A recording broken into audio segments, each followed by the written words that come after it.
Right, so the High Court has granted Julian Assange limited leave to appeal today in his fight against extradition to the United States for the crime of basically just being an investigative journalist.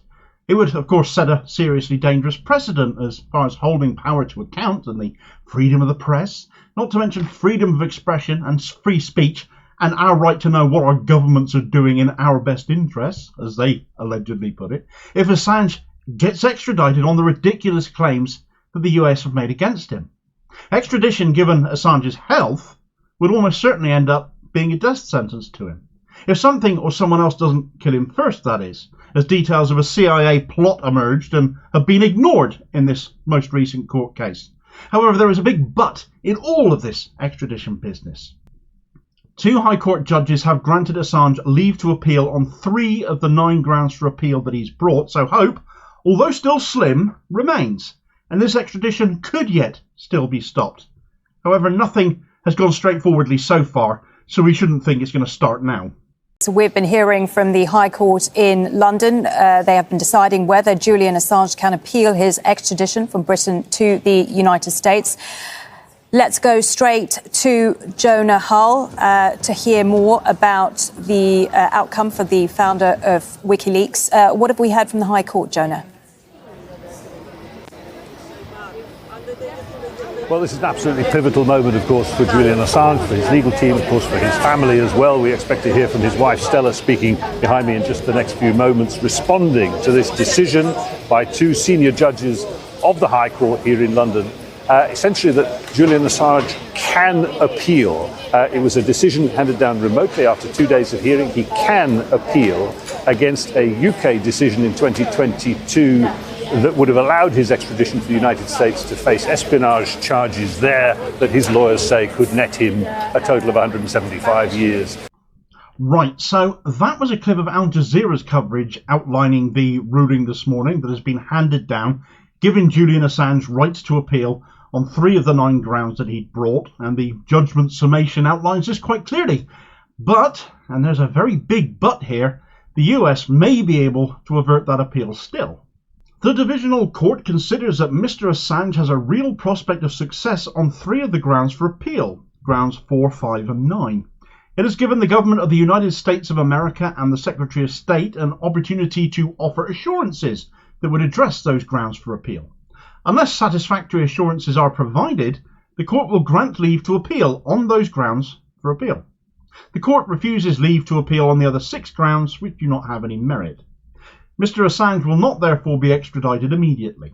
The court has given the government of the United States 3 weeks to give satisfactory assurances that Mr. Assange is permitted to rely on the First Amendment to the United States, which protects free speech, that he is not prejudiced at trial, including sentence, by reason of his nationality, that he is afforded the same First Amendment protections as a United States citizen, and that the death penalty is not imposed. If those assurances are not given, then leave to appeal will be given, and there will then be an appeal hearing. If assurances are given, then the parties will have a further opportunity to make representations, and there will be a further hearing on 20th of May 2024 to decide if the assurances are satisfactory and to make a final decision on leave to appeal.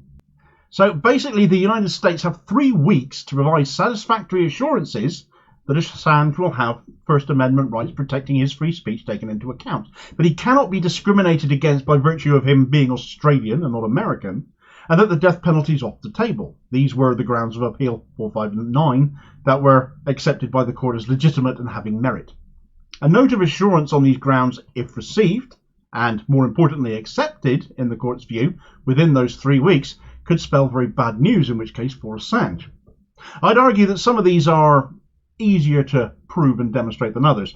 Taking the death penalty out of the equation seems very simple and easy to me. It doesn't hurt the extradition or court case the United States might want to have against Assange. It's a sentencing issue only. Providing First Amendment protections will be more annoying to United States prosecutors. They're prosecuting under the Espionage Act.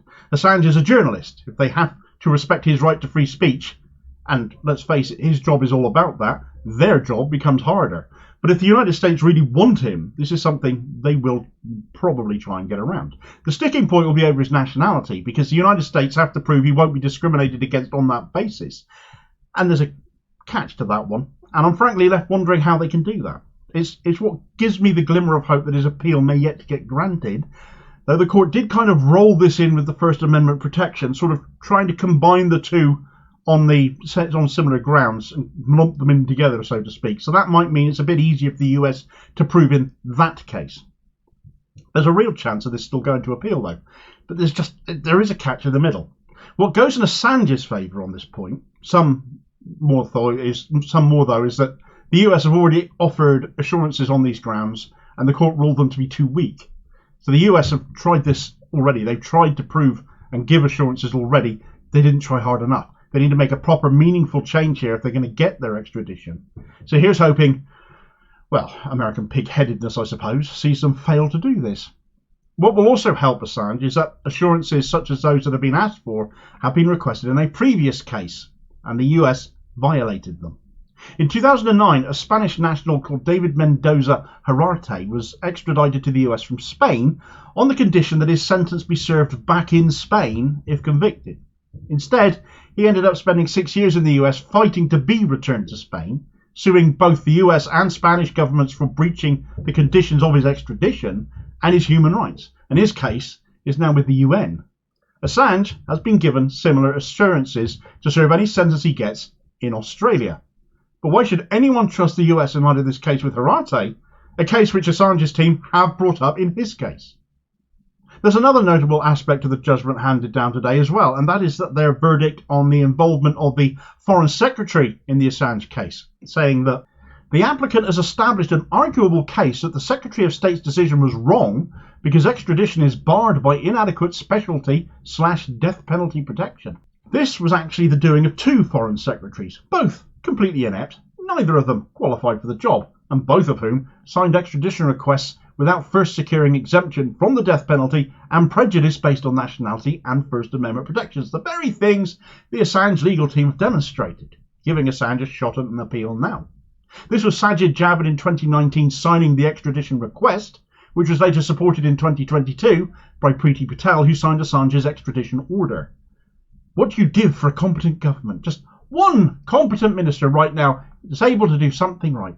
This is basic stuff, surely. This is just simple due diligence, and they both failed utterly for the sake of a big headline, I suppose.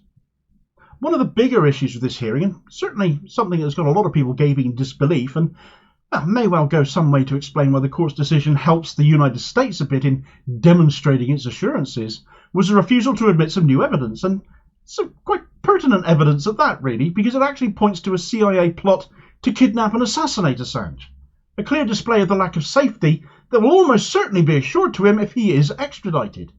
The court turned this down on the basis that if extradited, Assange would be in custody and therefore could not be kidnapped and assassinated. Well, that gives me a lot of faith, doesn't it? Let's not forget also that the US case, if Assange ever gets there, is a sham to begin with, because their main witness has already admitted to lying about Assange, inducing him to hack US systems. So this case is entirely baseless and meritless. This is an attack on free speech. It's an attack on the press.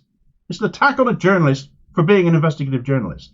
These judges, by rights, should have laughed this extradition out of court long before now. This is far from over, and it should be, because Julian Assange has not yet had justice for himself. But there's still a bit of hope, and it's good news today at least, as things are held up for a few weeks more. Stella Assange, Julian's wife, laid out where things are following today's ruling. Julian is just a few days away from the 5th anniversary of his arrest and imprisonment in Belmarsh prison. He has been in Belmarsh for 5 years without conviction, and the charges against him are to punish him for publishing the truth, for publishing evidence of the war crimes committed by the country that is trying to extradite him. Now, the UK courts have invited the United States to issue assurances. The Biden administration should not issue assurances. They should drop this shameful case that should never have been brought. Julian should never have been imprisoned for a single day. This is a shame on every democracy.